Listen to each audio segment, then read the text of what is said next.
Jangan bermain-main dengan dosa. Shalom saudaraku yang kasih Tuhan. Dosa sering dimulai dari hal yang terlihat kecil dan sepele. Rasa ingin tahu, keinginan melihat dunia luar, atau keputusan yang dianggap sepele, namun akhirnya membawa luka yang sangat besar. Kejadian 34 mencatat salah satu kisah paling menyedihkan dalam keluarga Yakub. Dina keluar melihat perempuan-perempuan di negeri itu, tetapi peristiwa itu berubah menjadi tragedi yang membawa penderitaan dan konflik. Dari bagian ini saudara, kita belajar bahwa dosa tidak pernah berhenti pada satu tindakan. Ia selalu membawa akibat yang lebih luas. Mari kita baca Kejadian 34 ayat 1 sampai 12. Pada suatu kali pergilah Dina, anak perempuan Lea yang dilahirkannya bagi Yakub, mengunjungi perempuan-perempuan di negeri itu. Ketika itu terlihatlah ia oleh Sikem, anak Hemor, orang Hewi, raja negeri itu. Lalu Dina itu dilarikannya dan diperkosanya. Tetapi terikatlah hatinya kepada Dina, anak Yakub. Ia cinta kepada gadis itu, lalu menenangkan hati gadis itu. Sebab itu berkatalah Sikem kepada Hemor ayahnya, "Ambillah bagiku gadis ini untuk menjadi istriku." Kedengaranlah kepada Yakub bahwa Sikem mencemari Dina, tetapi anak-anaknya ada di padang menjaga ternaknya. Jadi Yakub mendiamkan soal itu sampai mereka pulang. Lalu Hemor ayah Sikem pergi mendapatkan Yakub untuk berbicara dengan dia. Sementara itu anak-anak Yakub pulang dari padang, dan sesudah mendengar peristiwa itu, orang-orang ini sakit hati dan sangat marah karena Sikem telah berbuat noda di antara orang Israel dengan memperkosa anak perempuan Yakub, sebab yang demikian itu tidak patut dilakukan. Berbicaralah Hemor kepada mereka itu, "Hati Sikem anakku mengingini anakmu. Kiranya kamu memberikan dia kepadanya menjadi istrinya. Dan biarlah kita ambil-mengambil, berikanlah gadis-gadis kamu kepada kami, dan ambillah gadis-gadis kami. Tinggallah pada kami, negeri ini terbuka untuk kamu, tinggallah di sini, jalanilah negeri ini dengan bebas, dan menetaplah di sini." Lalu Sikem berkata kepada ayah anak itu dan kepada kakak-kakaknya, "Biarlah kiranya aku mendapat kasihmu, aku akan memberikan kepadamu apa yang kamu minta. Walaupun kamu bebankan kepadaku uang jujuran dan uang mahar seberapa banyak pun, aku akan memberikan apa yang kamu minta. Tetapi berilah gadis itu kepadaku menjadi istriku." Nah saudaraku, 3 kebenaran sejati yang kita temukan dari ayat ini. Yang pertama, ketidakwaspadaan dapat membuka jalan bagi dosa di ayat 1 sampai 2.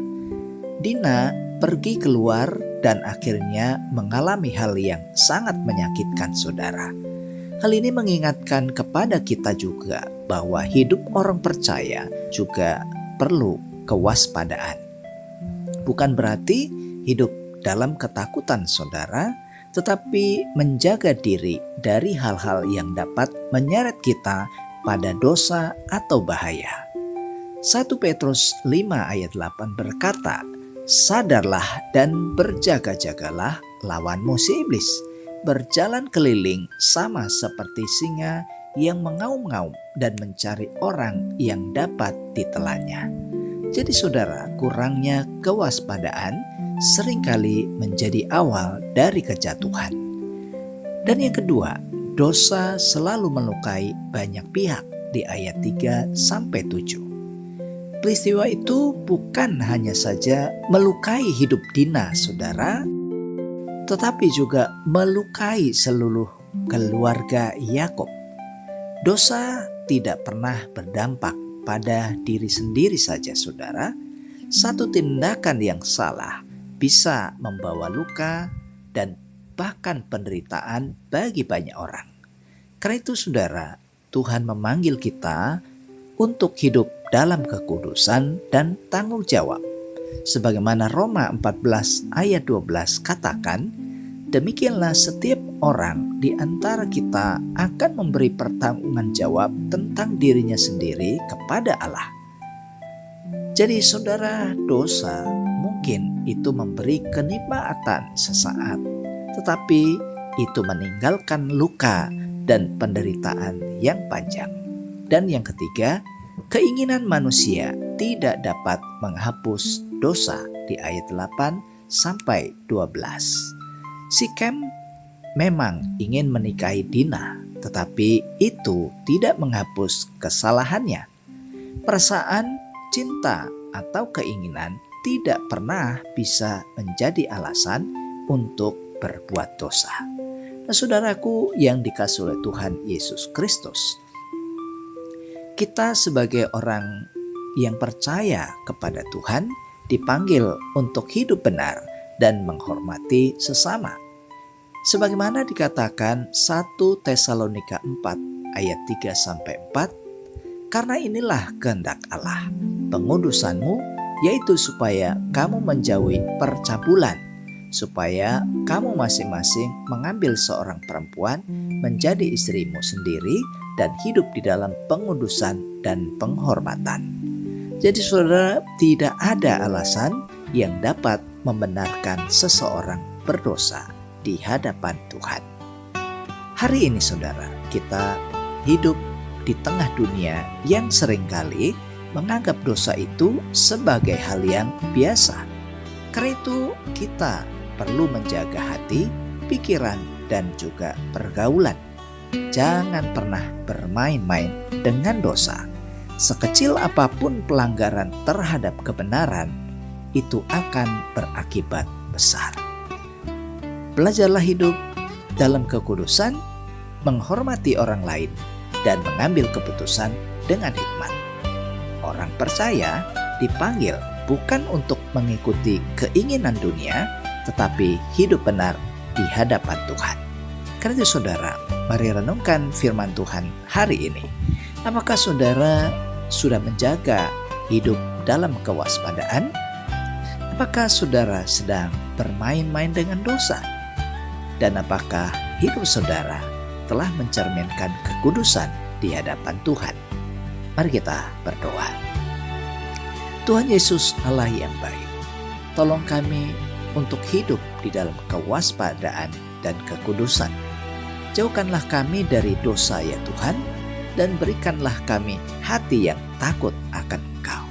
Pimpinlah hidup kami melalui Yesus Kristus Tuhan. Berkatilah saudara-saudaraku yang membaca dan merenungkan firman Tuhan di hari ini.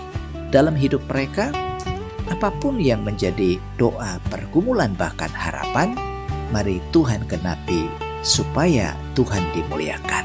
Doa kami juga kiranya Engkau memberkati saudara-saudaraku yang berkekurangan, kiranya Tuhan cukupkan, yang menderita Tuhan hiburkan, yang lemah Tuhan kuatkan. Di dalam nama Yesus kami berdoa. Amin. Nah, saudaraku, mari arahkanlah hati dan terimalah berkat Tuhan. Tuhan memberkati saudara dengan hati yang murni, hidup yang dijaga oleh Tuhan, dan langkah yang berjalan dalam kebenaran dari waktu ke waktu, dari saat ini sampai terus kekal selama-lamanya. Amin. Saudara, jika membutuhkan doa, konseling atau percakapan pribadi, saudara bisa menghubungi nomor yang tertera pada video ini. Demikian firman Tuhan hari ini. Terima kasih, Tuhan Yesus memberkati, dan sampai jumpa pada renungan SKS selanjutnya. Shalom.